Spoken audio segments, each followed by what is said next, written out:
बिस्मिल्लाहिर्रहमानिर्रहीम अस्सलाम वालेकुम welcome to home biology class 12 biology दा चैप्टर द इनहेरिटेंस टॉपिक द कोडोमिनेंस मोंग څه ته وایو codominance لګ شارټ شان د ډیفینیشن مالیکل له چې two allele of gene express in offspring د پیرنټس نه چې کم offspring پیدا کیږي کم بچی پیدا کیږي او په دغه بچو کې یو جین دی چې هغه خپل ځان ایکسپریس کی یا زو دا ویما چې دغه جین چې کم الیلیز دي هغه خپل ځان ایکسپریس کی نو دغه ته مونږ وایو کوډامیننس. ښه اگزامپل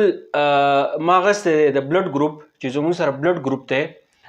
پرس که زموږ سره بلډ ګروپ A دی یا زموږ سره A بلډ ګروپ دی د هغې دپاره دوه الیلی دي که یو الیلی چې د هغه IA دی بله الیلی چې د هغه هم زموږ سره IA دی نو د دې مطلب دا دی چې دغې انټیجن A چې دی هغه موجود دی. بل بلډ ګروپ زموږ سره دی چې موږ د B بلډ ګروپ وایو یا بلډ ګروپ B چې دی هغه ته وایو زموږ سره په دې کې IB او IB دا زموږ سره دوه الیلی دي مطلب څه دی چې په دې کې انټیجن B چې دی هغه موجود دی. ټیک شو. اوس دا یو پیرنټ دا دی بل پیرنټ چې دی هغه دا دی. ټیک شو. یو پیرنټ کم الیلی چې دي د جین هغه ما دلته کې اخیستی دي د دې بل پیرنټ کم جین چې دی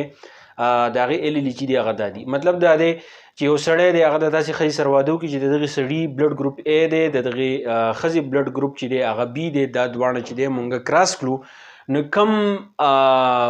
دغه چې راځي افسپرینګ چې راځي یعنې کم بچي چې راځي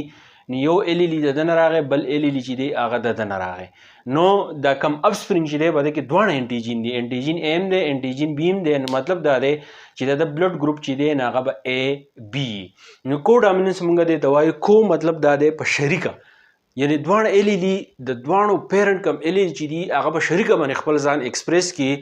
خپل کرکټر چې دی هغه شو کی خپل ځان ظاهر کی نو دغه ته مونږ کوډامیننس وایو. څه کوی لکه دی الیلی هم ځان ایکسپریس کو دلته کې دی الیلی هم ځان ایکسپریس کو په جمع باندې راغی نو دې ته مونږ وایو کوډامیننس. یو بل بلډ ګروپ زموږ سره MN بلډ ګروپ ته د M دپاره چې دی ما سره دوه الیلی دي LM LM او د دې N دپاره دوه الیلی دي LN LN چې کله دې دواړو واده وکړو کم ماشومان چې رالو بچي چې رالو د دوی بلډ ګروپ چې دی هغه MN راغی نو مطلب سره چې دې دواړو الیلی چې دي هغه خپل ځان په شریکه باندې چې دی ځان ایکسپریس کو